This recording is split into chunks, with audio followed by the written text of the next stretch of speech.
back, everybody.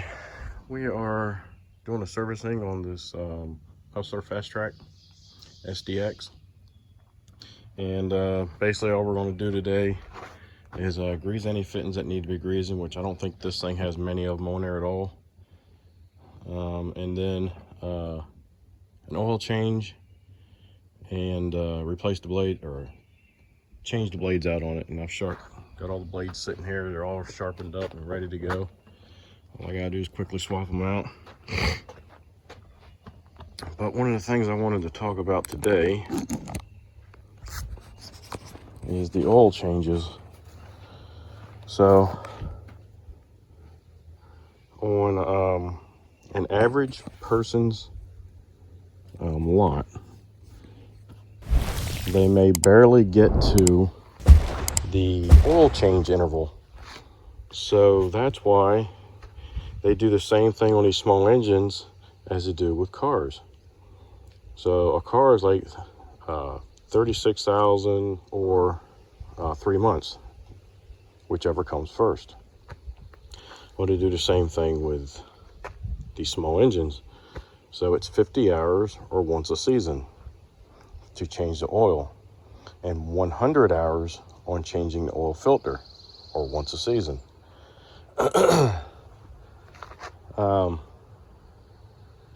So with this one here, with it being commercial, he can hit his 50 hours probably 2 or 3 times within the season. So I just replaced the oil. I did the initial, which was like 10 hours. And the reason why you do an initial oil change so early is because this is a brand spanking new motor, and it has to break in.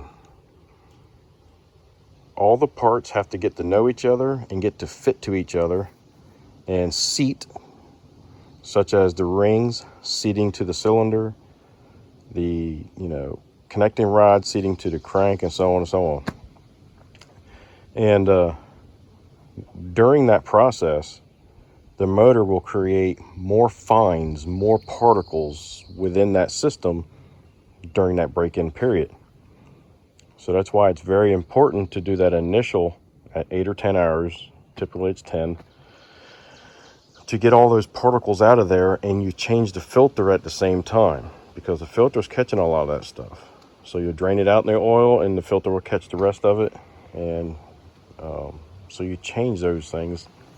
After that, then you do your 50 hours on the oil, or once a season, and you do your 100 hours on the filter, or once a season. And that's per the manufacturer.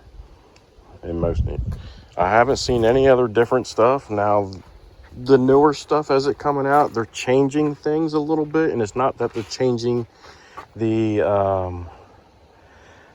motors or anything like that. It's they're changing the verbiage in the books, letting you know on the maintenance schedule, letting you know what to do. So here is an older book, and this is for Briggs & Stratton, but it goes for most of them. So it says here an oil change, and if you come on over, the first one right there is at 50 hours. Every 50 hours, you're supposed to change the oil. Now, if you see there, you'll see that little diamond. So now you got to come down here and look for that diamond, and it says here, change oil after first 5 hours. That is for that break-in period that I was just telling you about. And but if you notice, it doesn't say anything about changing the oil filter, right? So now it says replace oil filter if equipped, and you scroll over, boom, there it is, 100 hours. So you get 2 oil changes out of a filter per the manufacturer. If you follow that, they can't void the warranty because it's their words, right? So You can do it sooner if you want to, but I would not recommend doing it longer. So this was a Briggs & Stratton. This one here is actually my mower, and I believe that is a Kohler on that one. And it says after the first 8 hours, change the engine oil.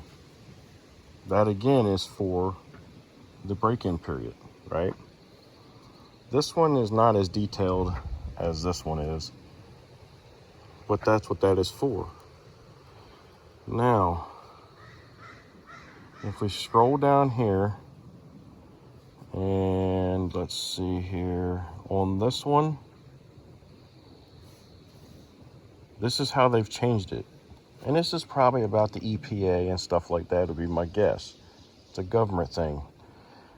They're trying to get the oils to last longer. Oil is come a long ways from the 30s and 50s and stuff like that. Me personally, I'll probably stick to the 50 hours, which is what I've done with this mower, my mower so far. But here, you don't see the first oil change anywhere after the 8 hours until you get to the 100-hour mark. And it says change the engine oil at the 100-hour mark. More often in dusty, dirty conditions. Well, in most cases, when you're cutting grass, you're kicking up dust anyway. So, and then it comes down here, and you don't see anything about changing the oil filter anywhere, right? It doesn't even tell you to change the oil filter even at the 8-hour mark, which I would, because you're trying to get rid of that break-in material. But you really don't see anything about the oil filter until you get down here to 200 hours. And it says change oil filter more often in dusty and dirty conditions. So it went from 50 hours and 100 hours, from 100 hours to 200 hours is what they've done. Me personally, like I said, this one here is actually my mower, and I still do it at 50. And since I don't make it that many hours in a season, I just do my oil and filter once a season. So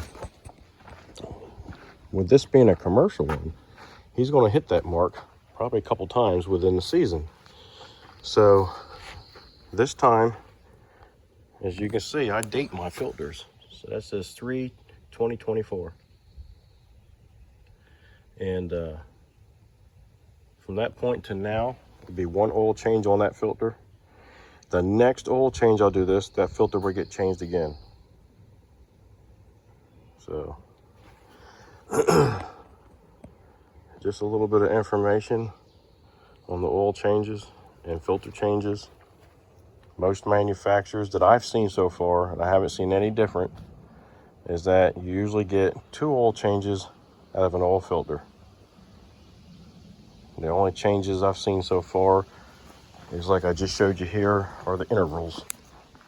You know, this one here is probably in the early 90s somewhere. Matter of fact, there's the mower that it was. It was a Briggs & Stratton. Like I said, I would say that's probably in the 90s. And this one here is in the, I don't know, maybe this mower is probably 10 years old maybe. So you're in the 2000s. So that's what I'll be doing today.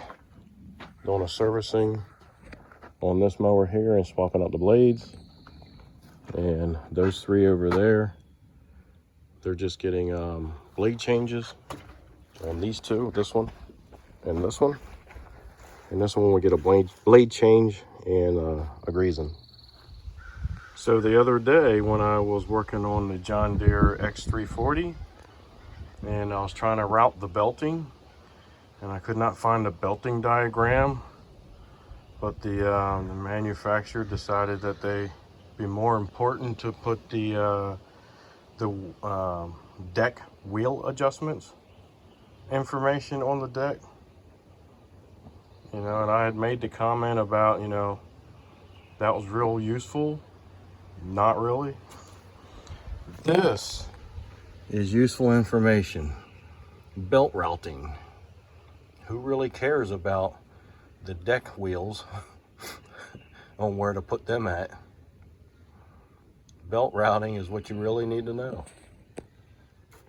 Hopefully that content helps you out some. Help you to better understand the oil changes. If so, give me a thumbs up, subscribe, send me some comments, let me know what you think. Be kind and help people when you can.